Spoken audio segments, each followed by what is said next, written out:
이번 책은 브레인 푸드입니다. 지은이는요, 리사 마스코니, 세계적인 신경과학자이자 영양학자입니다. 이 책은요, 두께가 거의 꽤 두껍고요. 450페이지 정도, 거의 그 정도 되거든요. 그런데 중요한 표를 보면서 전체적인 내용을 볼 수가 있는데요. 왜냐하면 많은 내용이 중복되어 있는 게 볼 수가 있어요. 그래서 표를 중심으로 해서 중요한 것만 한번 알고 넘어가면 될 것 같아요.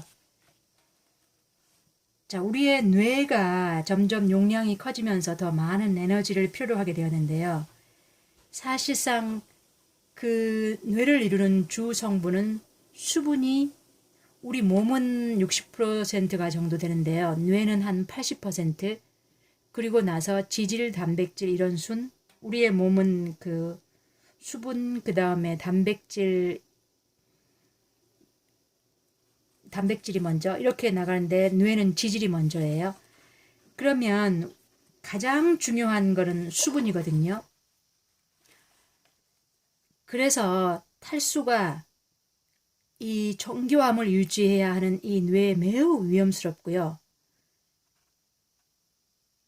그리고 또 이 탈수가 노화 및 치매와 동반되는 뇌 수축을 가속화한대요. 그래서 수분 섭취가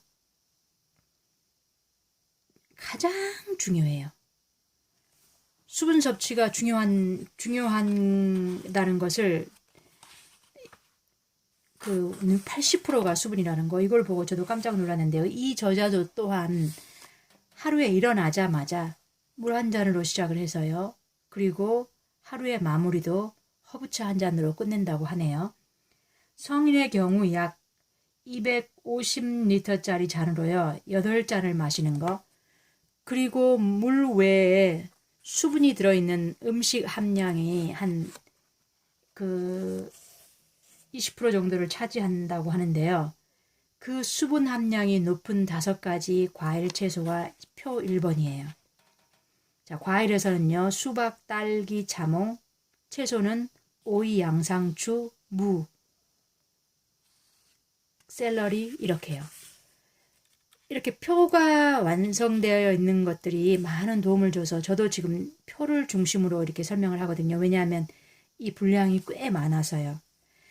그러면 그 다음에 이제 우리에게 이 브레인 푸드로 꼽히는 게 바로 다불포화 지방산이 풍부한 식물성 공급원, 아마씨 오일, 아마씨, 블랙코드, 귀리베아, 그 다음에 동물성 공급원으로 캐비어, 생선의 알류라고 하시면 돼요. 그 다음에 고등어, 정어리, 엔초비가요, 멸치. 그런데요, 이 오메가3와 그 다음에 오메가6를 먼저 한번 보고요. 그 다음 이제 다불포화 지방산으로 이 오메가6 이쪽 표 3번이거든요. 자, 식물성 공급원이 포도씨유, 해바라기씨유, 그 다음에 참기름, 호두. 동물성 공급원은 칠면조, 닭, 오리, 돼지 뱃살, 달걀, 노른자. 근데 여기 한 가지 오메가6는 넘쳐나고 있대요, 지금. 오메가6, 그리고 오메가3도 그래요. 그 미국인 그 식단에서는요, 심지어 20, 30배나 더 많이 섭취하고 있대요. 이 오메가6 지방산을요. 그러니까 이 오메가6와 오메가3가 이 좋은 그 지방산군으로 계속 언급을 받다 보니까 너무 과다 섭취되는 거예요. 그러면 사실상요,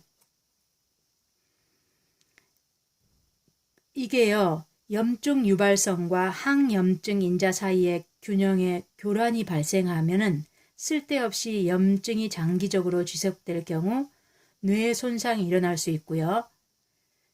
질병에 대항하는 능력을 감소시키기도 하는데 이 역시 인체에 해로운 현상이에요.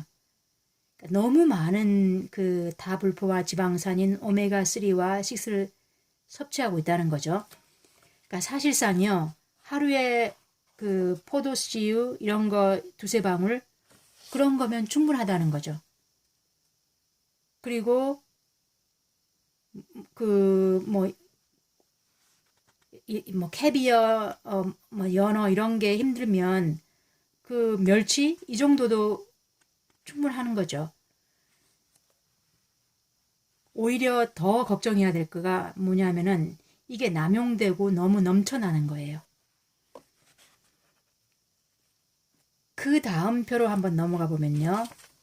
자, 그 다음 표가 바로 뭐냐면은 이 트랜스 지방, 트랜스 지방은 표로는 안 나와 있지만 이 추악한 녀석과 우리가 이 지방으로서 이 나쁜 녀석, 그러니까 단백질 다음에 지질이 필요한 거지만 인지질이요. 그런데 지방 중에서는 이러한 나쁜 지방이 있어요. 특히 이 트랜스 지방과 그런데요. 이 트랜스 지방과 그 다음에 이 포화 지방 이런 거는 거의 가공식품에 많이 들어있다고 보면 되는데요. 여기에 함정이 있어요. 현재 이 트랜스 지방 제로라고 표시되어 있는 그 뒤에 표를 우리가 보면은 이 세계보건기구에서요. 어떤 그 법령을 허용했냐면요. 1인당 0.5g의 트랜스 지방이 함유된 식품은 트랜스 지방 제로라고 표시할 수가 있는 거예요. 그러니까 우리가 트랜스 지방 제로 이 속에는 사실상 0.49g의 트랜스 지방이 함유되어 있을 수 있어요. 왜냐하면 0.499여도 5g만 미만이면은 제로라고 표시가 0.5g만 미만이면 제로라고 표시할 수 있거든요. 그래서 이 함정에 빠지지 않게 조심해야 될 것 같아요. 트랜스 지방의 제로가 정말 그 제로가 아니라는 거죠. 자, 그 다음은요. 우리 그 다음에 이제 브레인 푸드로 꼽히는 게 뭐냐면은 이 세로토닌 그리고 도파민이거든요. 그럼 이 세로토닌은 왜 그러냐면요. 이게 부족하면 노화의 촉진 및 치매와 관련된 기억력 저하에 일정 부분 영향을 미칠 수가 있거든요. 실제로 이 트립토판이 바로 뇌에서 세로토닌이 생성하게 하는데요. 그럼 이 트립토판이 풍부한 10가지 식품을 보면요. 자, 우유, 참깨씨, 플레인 요거트. 요거트는 플레인이어야 돼요. 그 다음에 호박씨, 그리고 비정제 카카오.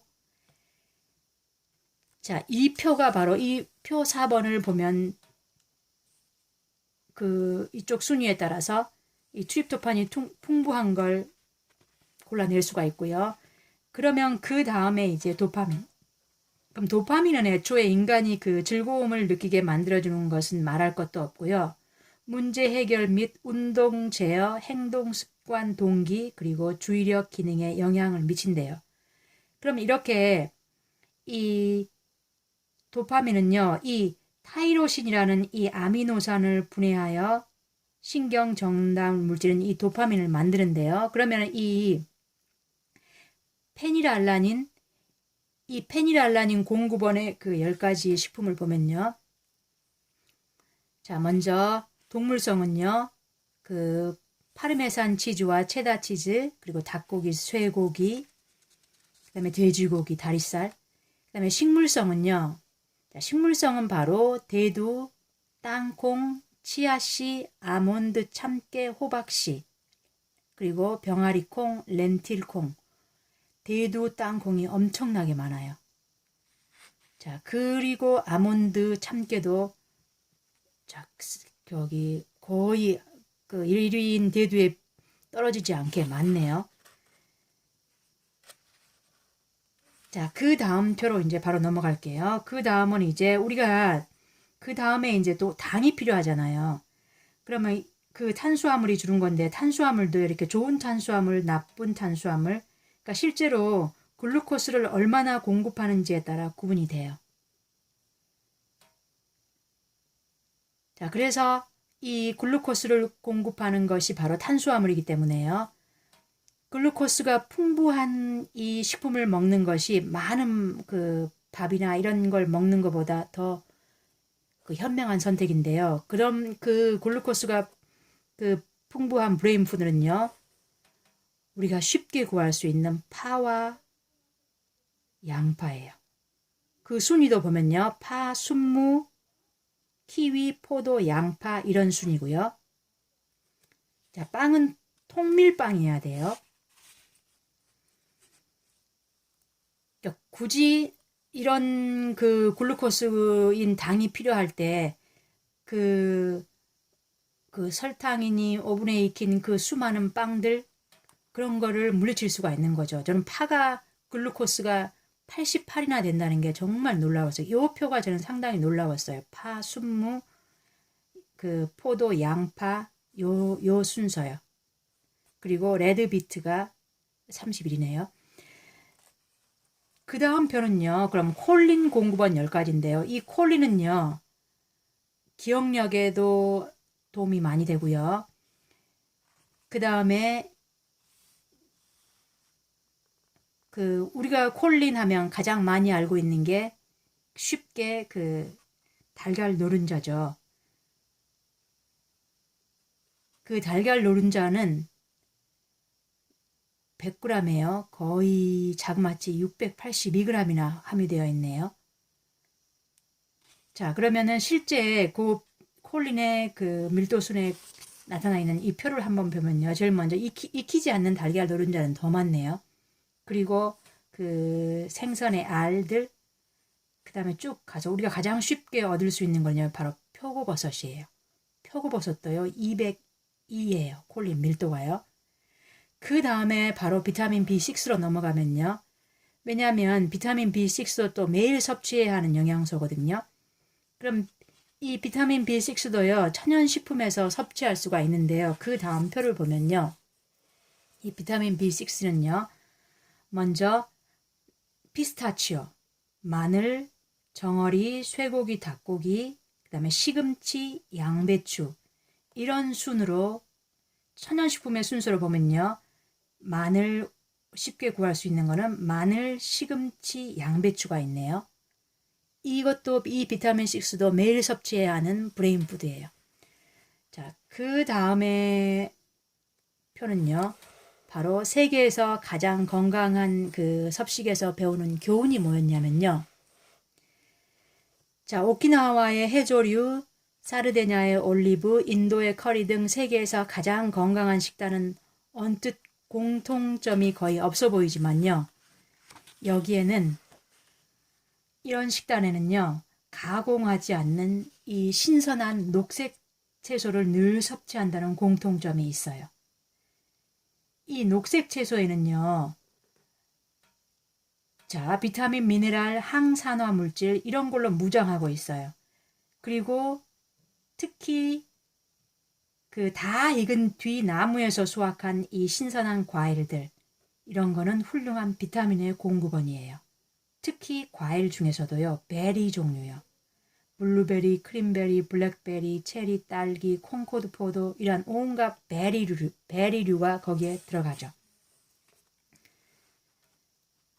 자, 그러면 그 다음에 가보면요.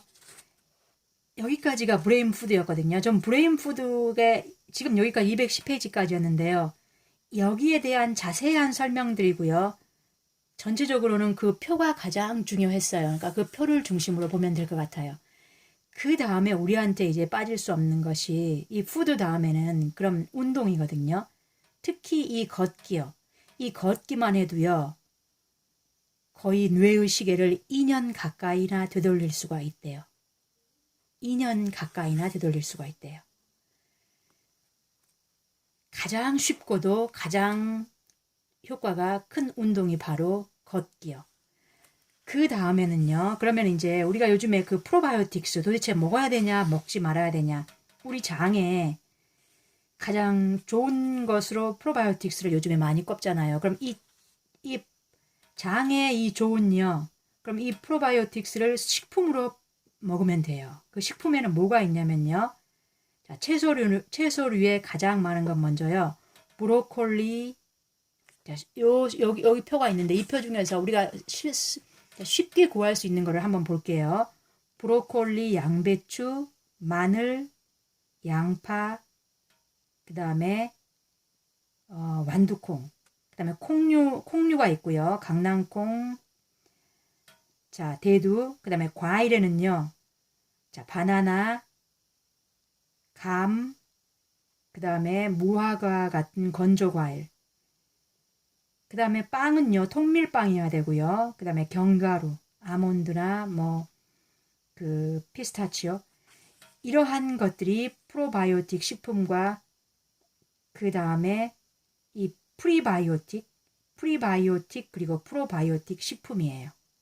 그럼 프로바이오틱이 풍부한 그 식품의 종류는 한번 보면요. 우리가 가장 쉽게 구하는 그 요거트는 플레인이어야 돼요. 그리고 채소는요. 소금물에 절이고 전살균하지 않는 식품만 이 프로바이오틱의 장점을 지니고 있대요. 그리고 이 한국의 전통 음식인 김치 말고도 우리가 김치처럼 그 담그는 것들이 바로 그 파김치, 오이김치 이러한 게 다 포함돼요. 그 다음에 그 일본의 나또 이러한 것들이에요. 자, 그리고 여기에서는 어디서쯤 해당되는지 제가 없는데 또 강조하는 게 뭐냐면 제가 보니까 쉽게 여기에서 그 브레인푸드로 꼽히는 게 뭐냐면요. 고구마예요. 이 고구마는 장수식품에도 들어가거든요. 그러니까 고구마가 어디쯤 있었더라? 자, 그게 지금 안 보는데요. 이 고구마가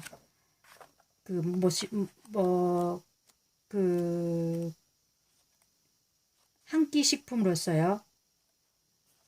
손상이 없는 어떤 그 요소인지는 좀 그 식품의 그 중요한 성분들은 잘 안 보이는데요. 고구마가 여기 있네요.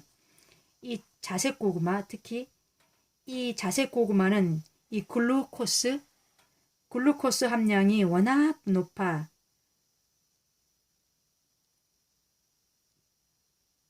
그 한 개만 먹어도요. 놀랍게도 하루 비타민 A 권장량의 500%가 함유되어 있고요.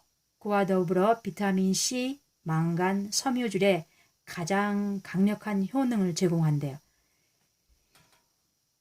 그러면 쉽게 먹을 수 있게 그럼 어떻게 여기에서는 지금 요만큼이 또 그 레시피 같은 거거든요. 근데 저는 이 레시피도 소스도 많이 만들어야 되고 그래서 쉽지는 않은 것 같아요. 그래서 어떻게 결론을 내렸냐면요. 이렇게 복잡하게 하느니 그냥 온갖 베리류나 아니면은 씨앗류요. 그런 것들을 한꺼번에 볶아버릴 수 있으면 볶는 거예요. 호박씨 이런 씨앗까지 다 넣고요. 그리고 나서 맨 나중에 거기에다 잔멸치 같은 걸 넣어서 살짝 더 볶아내면요. 간이 맞아요. 그런 다음에 그걸 고구마 그리고 거기에 곁들여야 될 가장 좋은 브레인푸드가요. 바로 양파나 이런 깍두기 그 다음에 파가 풍부하게 들어간 그러한 그 김치류 그런 것들이에요. 그리고요. 이 운동에 곁들여서 마지막 들어가야 될 활동이요. 바로요. 지적 사회적 활동이에요. 가장 편한 활동이 바로 그럼 독서겠죠. 이런 독서와 그 다음에 사람들 간의 교류. 자, 그거예요. 다시 한번 강조하면요. 우리 몸의 60%, 뇌의 80%는 물이에요. 그리고 나서 단백질인 거거든요. 그래서 이 물은 가장 편하게 아침에 일어나서 저녁에 잠들 때까지 그럼 가장 먹어야 될 게 물이라고 생각하고 있으면 될 것 같아요. 그리고 냉동실을 치워야 돼요. 다 못하겠으면은 서서히 줄여나가야 돼요. 냉동실의 냉동 음식을 점점 줄여가면 그게 거의 다 뭐냐면 가공식품이니까. 그러면 자연스럽게 조금씩 우리가 알게 모르게 브레인푸드, 그걸 다 섭취하고 있는 것 같아요. 제가 지금 이 434페이지까지 봤지만 그 결론은 그런 거였어요. 네, 여기까지 들어주셔서 고맙습니다.